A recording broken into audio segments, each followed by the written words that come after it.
Hello, my friends. It is day 50, and we're reading Leviticus chapter 19 through Leviticus chapter 21. And before we get into the recap, I want to thank you for joining us in this video.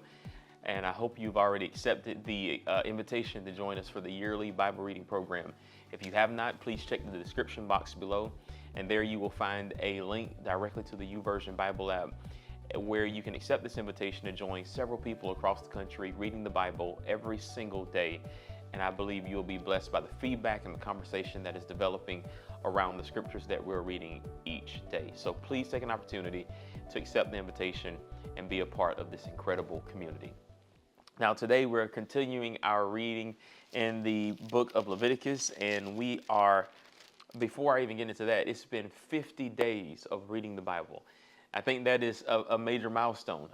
50 days of reading every single day, getting the scriptures and reading every passage that has been included in the calendar so far.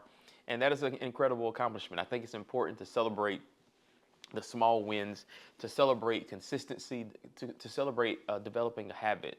And so congratulations to you. If you're not on track yet, don't get discouraged.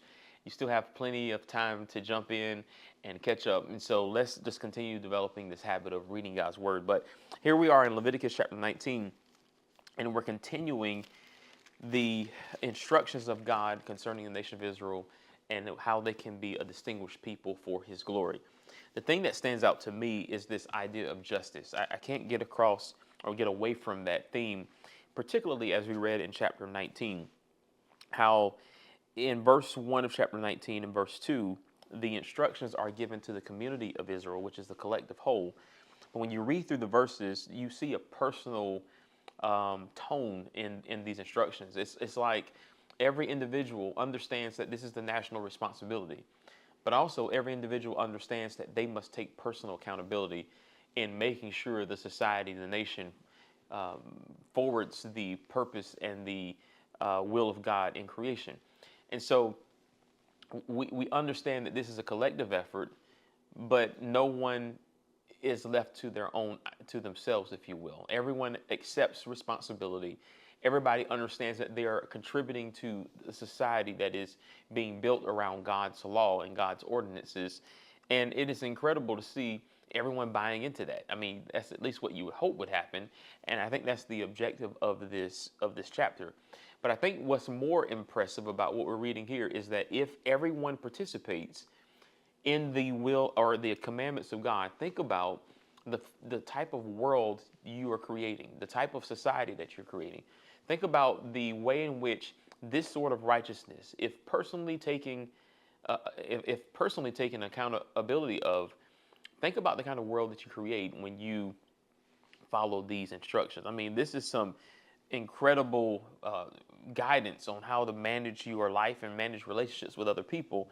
And if that is done with a mutual agreement, then you can't help but to have a better world, if you will. I mean, take for instance, verse 13, don't defraud or rob your neighbor. Verse 13 goes on, don't make your hired workers wait until the next day to receive their pay. Verse 18, don't seek revenge or bear a grudge against a fellow Israelite, but love your neighbor as yourself. Isn't that exactly what Jesus says, that people will know that you are my disciples by whether you love one another or not. And so all these different things are, again, yes, ways of showing personal piety, but more so, I think even more than that, it is how do we build a functional, harmonious, glorious society that reflects the God that we're worshiping. That is the ultimate point, I believe, of chapter 19, and it continues on in chapter 20 and chapter 21. Again, we see the priests playing a prominent role. They are basically on every turn of the page in the book of Leviticus because they're at the center of worship, and that's the whole purpose of the nation of Israel's existence. It is to be a people of worship to the true and living God. So we have a lot of great things happening in these chapters.